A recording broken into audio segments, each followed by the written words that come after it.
La Genèse, chapitre 25. Abraham prit encore une femme, nommée Kétura. Elle lui enfanta Zimran, Jokshan, Médan, Madian, Gisbak et Shuach. Jokshan engendra Séba et Dedan. Les fils de Dedan furent les Ashurim, les Létushim et les Léumim. Les fils de Madian furent Épha, Épher, Enoch, Abida et Elda. Ce sont là tous les fils de Kétura. Abraham donna tous ses biens à Isaac. Il fit des dons aux fils de ses concubines et, tandis qu'il vivait encore, il les envoya loin de son fils Isaac, du côté de l'Orient, dans le pays d'Orient. Voici les jours des années de la vie d'Abraham. Il vécut 175 ans. Abraham expira et mourut après une heureuse vieillesse, âgé et rassasié de jours, et il fut recueilli auprès de son peuple. Isaac et Ismaël, ses fils, l'enterrèrent dans la caverne de Macpéla, dans le champ d'Éphron, fils de Tchoar, le Hétien, vis-à-vis de Mamré.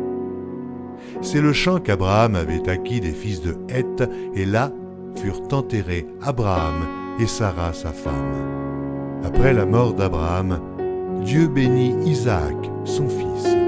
Il habitait près du puits de Lachaïroï.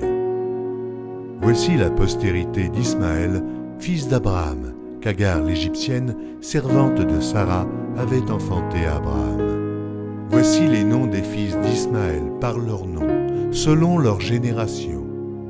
Nébajot, premier-né d'Ismaël, Kédar, Abdéel, Mibsam, Mishma, Duma, Massa, Hadad, Théma, Jétur, Naphish et Kedma. Ce sont là les fils d'Ismaël, ce sont là leurs noms, selon leur parc et leur enclos. Ils furent les 12 chefs de leur peuple. Voici les années de la vie d'Ismaël, 137 ans. Il expira et mourut, et il fut recueilli auprès de son peuple. Ses fils habitèrent depuis Havila jusqu'à Chour, qui est en face de l'Égypte, en allant vers la Syrie. Il s'établit en présence de tous ses frères. Voici la postérité d'Isaac, fils d'Abraham. Abraham engendra Isaac. Isaac était âgé de 40 ans quand il prit pour femme Rebecca, fille de Bethuel, l'araméen, de Padam Aram, et sœur de Laban, l'araméen. Isaac implora l'Éternel pour sa femme, car elle était stérile. Et l'Éternel l'exauça. Rebecca, sa femme, devint enceinte.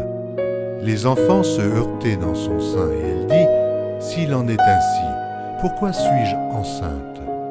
Elle alla consulter l'Éternel. Et l'Éternel lui dit, « 2 nations sont dans ton ventre, et 2 peuples se sépareront au sortir de tes entrailles. Un de ces peuples sera plus fort que l'autre, et le plus grand sera assujetti au plus petit. » Les jours où elle devait accoucher s'accomplirent, et voici, il y avait 2 jumeaux dans son ventre. Le premier sortit entièrement roux, comme un manteau de poil, et on lui donna le nom d'Ésaü. Ensuite sortit son frère, dont la main tenait le talon d'Ésaü, et on lui donna le nom de Jacob. Isaac était âgé de 60 ans lorsqu'ils naquirent. Ses enfants grandirent. Ésaü devint un habile chasseur, un homme des champs, mais Jacob fut un homme tranquille qui restait sous les tentes. Isaac aimait Ésaü parce qu'il mangeait du gibier, et Rebecca aimait Jacob.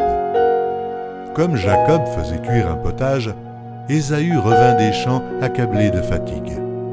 Et Ésaü dit à Jacob, « Laisse-moi, je te prie, manger de ce roux-là, car je suis fatigué. » C'est pour cela qu'on a donné à Ésaü le nom d'Édom. Jacob dit, « Vends-moi aujourd'hui ton droit d'aînesse. » Ésaü répondit, « Voici, je m'en vais mourir. À quoi me sert ce droit d'aînesse ?» Et Jacob dit, « Jure-le-moi d'abord. » Il le lui jura, et il vendit son droit d'aînesse à Jacob. Alors Jacob donna à Ésaü du pain et du potage de lentilles. Il mangea et but, puis se leva et s'en alla. C'est ainsi qu'Ésaü méprisa le droit d'aînesse.